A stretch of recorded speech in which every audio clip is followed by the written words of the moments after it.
London woke up earlier than usual that morning. Not in a dramatic way. There was no sudden noise, no clear signal that something important was about to happen. But the city felt different. Quieter in some places, heavier in others, like people were holding something back without fully realizing it. By the time the first carriage stopped near the courthouse, there were already too many people there for it to be normal. They weren't rushing. They weren't chaotic. If anything, they were unusually still, standing closer than they needed to, watching the entrance as if they expected something to come out before anyone went in. No one had to explain why they were there. Everyone already knew. They were not waiting for justice. They were waiting to hear something they were never supposed to hear. Because this case was different. Not just because of who was involved, but because of how it was going to unfold. There would be no quiet resolution, no controlled explanation, no careful protection of reputations. This time, the details would be spoken, clearly, in front of everyone. And once something like that begins, it doesn't stay contained. At the center of it all was Richard Grosvenor. He was not a man who made emotional decisions. People who knew him understood that about him very quickly. He moved carefully, spoke only when necessary, and handled problems in a way that rarely drew attention. Control for him wasn't something he showed. It was something he maintained. Which is why what he chose to do made so little sense on the surface. Because instead of containing the situation, he was about to expose it completely. His wife, Henrietta Grosvenor, was harder to understand. She wasn't loud, she wasn't impulsive. But there was something about her that didn't fully align with what people expected. She observed more than she spoke, and when she did speak, people tended to listen without quite knowing why. That kind of presence can be mistaken for calm. It isn't. It creates space. And space, in the wrong circumstances, allows things to develop quietly. That is where Frederick entered the story. A prince, yes. But more than that, someone who had never really been limited by consequence. He moved through society with a kind of ease that only exists when nothing has ever forced you to stop. He wasn't reckless. He just never needed to be careful. At first, there was nothing obvious, nothing that could be pointed at and called a problem. They attended the same gatherings. They spoke longer than others. There were small pauses in conversation that felt slightly too deliberate, moments that lingered just enough to register, but not enough to be questioned. Individually, it meant nothing. But when those moments repeat, they stop feeling accidental. They begin to connect. In that world, no one speaks about those connections directly. They notice them, and then they choose to ignore them. Because acknowledging them creates responsibility, and responsibility leads to exposure. So everything stayed exactly where it was. Quiet, controlled, unspoken. Until something changed. Because secrecy doesn't usually collapse under suspicion. It collapses when something concrete appears. The letters were never meant to matter. They were written in private, in moments that felt separate from consequence. That is usually when people are most honest, when they believe there is distance between what they feel and what the world will ever see. But that distance is fragile, and once it breaks, it doesn't restore itself. No one knows exactly when Richard Grosvenor found them. There was no scene, no confrontation that anyone could describe later. No moment where everything visibly shifted. Just a decision, quiet but absolute. He did not try to contain it. He did not try to resolve it privately. He chose to bring it into a place where it could not be controlled. A courtroom. And not against his wife. Against Frederick. That decision alone changed the nature of everything. Because challenging a man like that publicly wasn't just unusual.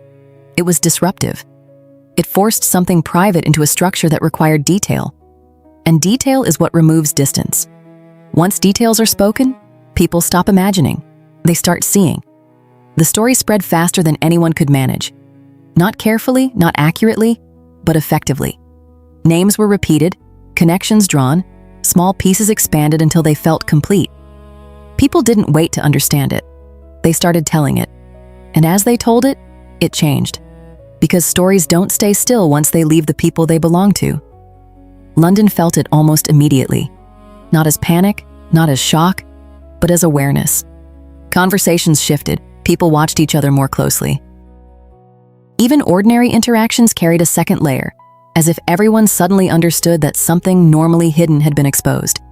And that exposure had a structure now. It had a place. It had a time. By the time the courtroom doors opened, No one was asking whether anything had happened. That question was already gone. The only question left was how much would be revealed, how far it would go, and whether it would stop at all. Inside, there was no intention to hold anything back. This case would not rely on suggestion. It would rely on what could be shown, what could be read, what could be repeated. Because once something is written, it carries a different kind of weight. It cannot be adjusted. It cannot be softened. It exists exactly as it was created. And once those words are spoken out loud, they stop belonging to the people who wrote them. They become something else. Something public, something shared, something that can no longer be contained. That was the real risk. Not the relationship, not the scandal. But what happens after exposure begins? Because once people hear enough, they don't step back. They move closer. And after this case, they would not just listen. They would expect to hear more. By the time the doors opened, the room was already full. Not in the usual way where people take their places and settle into silence. This felt tighter, closer, like everyone had arrived a little too early and stayed a little too near, just to make sure they wouldn't miss anything. There was movement, but it was small. People adjusting their stance, leaning slightly, shifting their weight from one foot to the other. No one wanted to look impatient, but no one was relaxed either. It didn't feel like a courtroom yet. It felt like anticipation.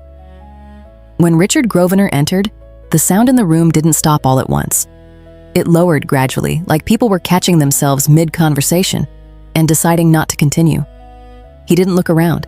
He didn't acknowledge anyone. He simply walked forward, calm in a way that didn't invite attention, but held it anyway. There was nothing dramatic about his presence, which somehow made it more noticeable. He looked like someone who had already made his decision long before stepping into the room. Then came Frederick. The reaction was different this time. Not louder, not visible in any obvious way, but it was there, in the slight shift of posture, in the way people straightened without meaning to, in the brief glance exchanged between strangers who understood the same thing at the same moment. He wasn't supposed to be in a position like this. Not here. Not like this. There is a difference between being seen and being examined, and that difference was beginning to settle in. The proceedings started slowly, deliberately, almost carefully, as if the pace itself was part of the control. Names were stated, positions clarified, the structure of the case laid out in a tone that sounded routine, even though nothing about the situation was. People listened, but not for information. They were waiting.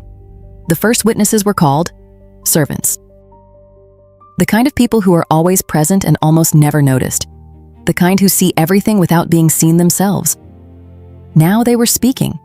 At first it was restrained. They described small things, movements, timing, details that didn't sound significant on their own. A carriage arriving later than expected. A door closing sooner than it should have. A room that remained occupied longer than was usual. Nothing direct, nothing final. But something in the way those details were placed began to change how they were heard. Because repetition creates pattern, and once a pattern appears, it becomes difficult not to follow it. The room leaned into that pattern. Not physically, at least not obviously, but attention sharpened. People stopped shifting. The quiet became more intentional. This was no longer just listening. It was assembling. Each new detail didn't stand alone. It attached itself to something that had already been said. A time matched another time. A place connected to another place. Slowly, without any single moment standing out, the outline of something began to form. And then it shifted. No announcement, no change in tone, just a different kind of silence. The letters. They were brought forward almost casually, which made the reaction to them feel stronger. Because nothing about them was casual. Everyone understood what they were before a single word was read. Private. And privacy, once broken, doesn't return to its original form.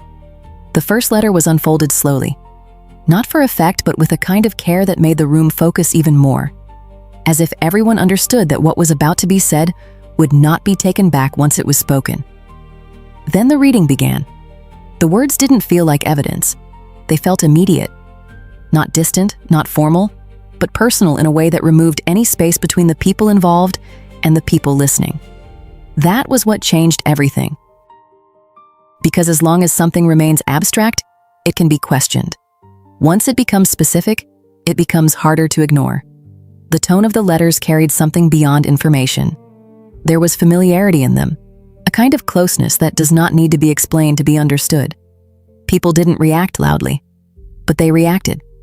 A slight lean forward, a stillness where there had been movement, a quiet glance exchanged without words. The room was no longer observing. It was absorbing. Henrietta Grosvenor was not there, but her presence filled the space more than anyone physically in it. Every sentence carried her voice. Every phrase added shape to something that had previously only been suggested. And as the reading continued, something became clear without needing to be said. This was not being presented as a possibility. It was being constructed as a sequence, a continuous line that connected feeling to action, moment to moment, until there was very little left to question. Across the room, Frederick remained composed, at least outwardly. But there is a difference between stillness that comes from control and stillness that comes from pressure. And that difference was beginning to show in small ways. A pause that lasted just slightly longer than expected, a shift in posture that didn't quite settle, a moment where attention moved, then returned. Nothing dramatic, but enough. Because under this kind of observation, small things do not remain small. They accumulate. And once they accumulate, they begin to define the moment. Richard Grosvenor did not react. He didn't interrupt. He didn't show approval or satisfaction. He simply allowed it to continue. And that was what gave the moment its structure. Because it made it clear that this was not unfolding by chance. It was being allowed to unfold. Carefully. Completely. By the time the reading paused, the room had changed. Not in a visible way, but in how it felt. What had started as curiosity had become something heavier, more focused, more involved. Because once people hear enough, they stop wondering what might be true. They begin to decide what is. Outside, the city was already waiting for the next detail. But inside, something more important had already happened. The distance was gone. And once distance disappears, everything that follows becomes much harder to control. Because now it was no longer just a case. It was a story people could see. And once people can see it, they don't look away. After the letters, the room didn't go back to what it had been. There was no clear moment when it changed. No single reaction anyone could point to later and say that was it. But something had shifted, and once it did, everything that followed felt different. The space felt tighter. Not physically. The same people were there, the same distance between them. But it felt like there was less air, like every word now had to move through something heavier before it reached anyone else. And once that feeling settles in, it doesn't leave. The case continued, but it no longer felt like something being examined. It felt like something being confirmed. The questioning became more precise. Not louder, not more aggressive, but cleaner. Direct in a way that left less room for interpretation and even less room for escape. Witnesses returned, but they were no longer speaking in fragments. Now they were being asked to connect those fragments. To align what they had seen with what had already been read.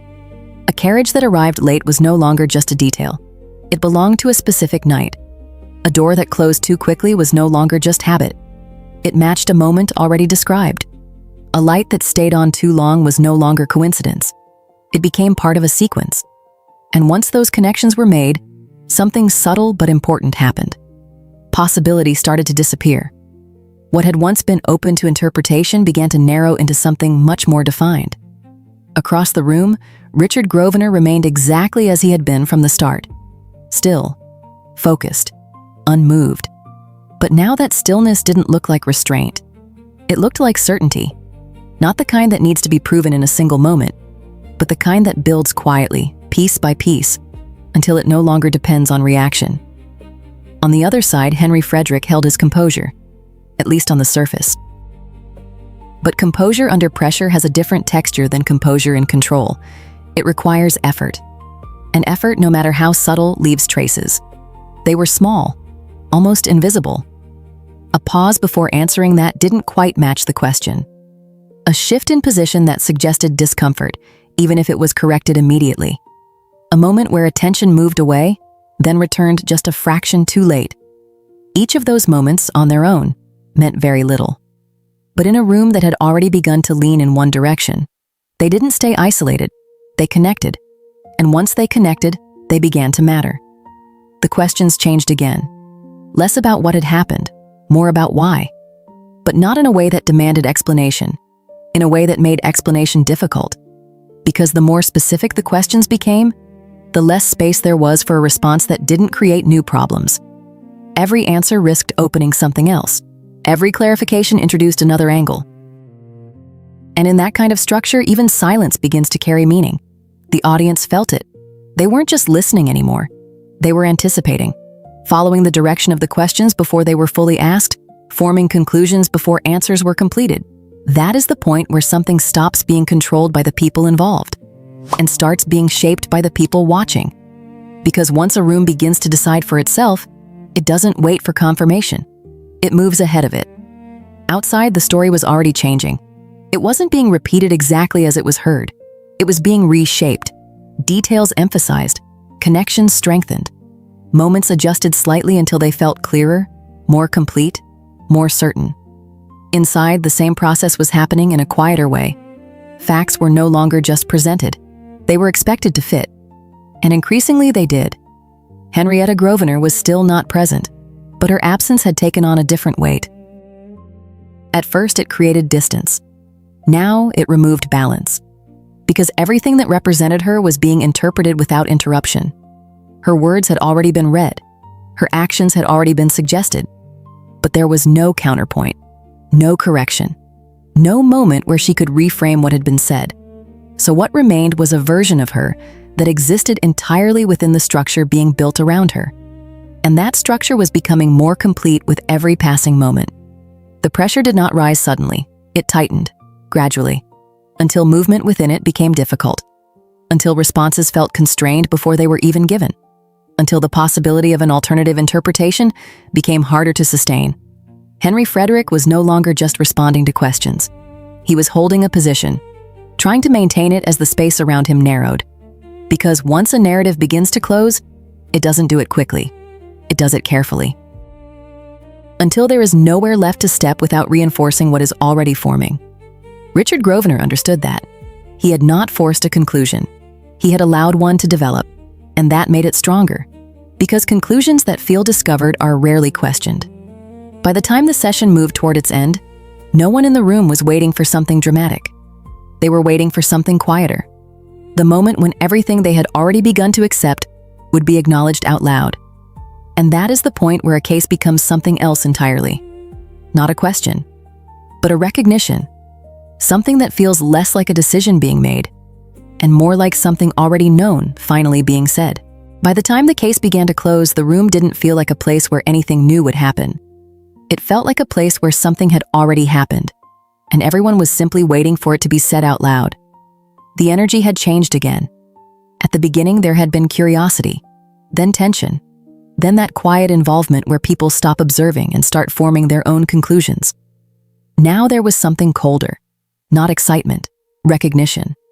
It showed in small ways, in how people no longer reacted to details the way they had before, in how fewer glances were exchanged because there was less to confirm, in how still the room had become, not out of restraint, but because movement felt unnecessary. Nothing felt uncertain anymore. It felt aligned. Richard Grosvenor sat exactly as he had from the beginning, still, controlled, present without drawing attention to himself. But now that stillness carried something else. It no longer looked like restraint. It looked like completion, not because the outcome had been officially decided, but because everything that needed to happen to reach it had already taken place. He had not rushed anything. He had not forced a moment. He had allowed the structure to build on its own, piece by piece, until it no longer required effort to hold together. That was what made it effective. Because nothing in that room felt pushed. It felt inevitable. Across from him, Frederick remained composed. Outwardly, nothing had changed. His posture was the same. His expression was controlled. His movements, when they happened, were minimal and measured. But there is a difference between holding yourself together and being in control. And by now, that difference could be felt. Not seen clearly, not defined in a single moment, but present in the way everything around him had begun to move past him. Because the room was no longer reacting to him. It had already adjusted to him. The final arguments did not arrive with intensity. They arrived with focus. Both sides spoke in a way that suggested clarity rather than possibility. not trying to introduce something new, but to define what everything already meant. And meaning, once established, is difficult to undo. One side presented a sequence that fit together without effort. The other tried to maintain space for doubt. But doubt needs room. And by this point, there was very little room left. The audience listened differently now. Not searching, not questioning. Comparing. Matching what was being said to what they had already accepted. Confirming it internally before it was confirmed externally. That is the moment when a courtroom begins to lose its central role. Because once people arrive at their own conclusions, the formal outcome becomes something secondary. Outside, the city had already moved ahead. People didn't speak about the case as if it were ongoing. They spoke about it as if it were understood. Details had been repeated enough times to feel fixed. Connections had been drawn so often that they no longer sounded like interpretation. They sounded like fact. Inside, that shift was impossible to ignore. Even without words, it shaped the atmosphere. Because what happens outside a courtroom does not stay outside. It filters back in. It changes how everything inside is received. The judge's presence brought order, structure, a reminder that, formally, the process still belonged to the court. But structure could not undo what had already formed. It could only give it a final shape. Henrietta Grosvenor was still not there, but her absence no longer felt like a missing piece. It had become part of the structure itself, because everything that had been said pointed toward her, and nothing interrupted that direction. Her words had been heard, her actions had been suggested, but her voice in the present moment was missing. And that absence allowed everything else to settle without resistance. What existed in that room was not her defense. It was her interpretation, built from fragments, delivered by others, accepted gradually. And once accepted, it no longer required confirmation. That was what made it final. The last moments before the decision were quiet, not tense in the way they had been earlier, not uncertain, just still. People adjusted slightly in their seats, shifted their weight, straightened their posture. Not out of discomfort, but because something was about to be formalized. Not created. Formalized. Richard Grosvenor did not look around. He did not seek reactions. He did not acknowledge the attention. Because for him, the essential part of this had already been achieved. The exposure had happened. The narrative had formed. The alignment had taken place. The decision, whatever it would be, was simply the final step. Across the room, Frederick remained still. But now that stillness felt different. Not like control, like resistance. As if holding position mattered more than changing anything. Because by this point, change was no longer an option. Reputation had already shifted. Not dramatically, but completely. And reputation, once it shifts at that level, does not wait for official confirmation. It moves in real time. And by now, it had already moved. The room fell into a deeper silence. Not the restless quiet from earlier. Not anticipation. Something more settled. The kind of silence that comes when an outcome is no longer being questioned. Only acknowledged.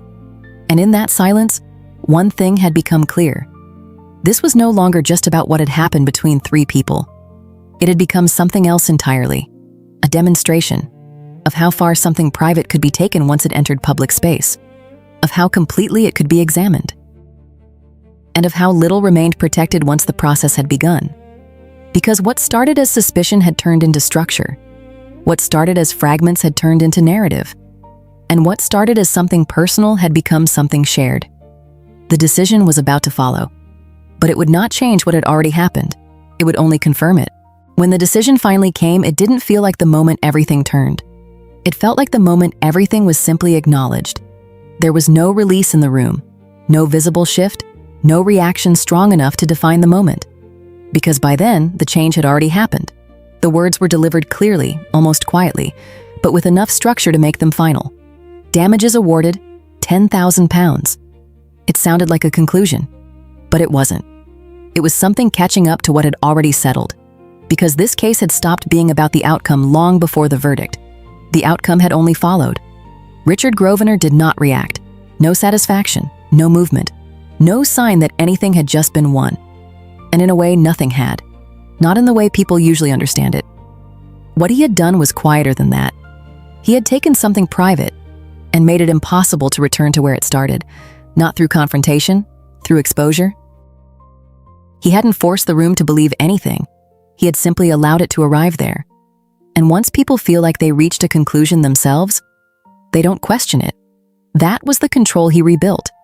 Not over the situation, over how it would be remembered. Across the room, Frederick remained composed. But now that composure meant something else. Earlier, it had looked like distance. Now it looked like containment.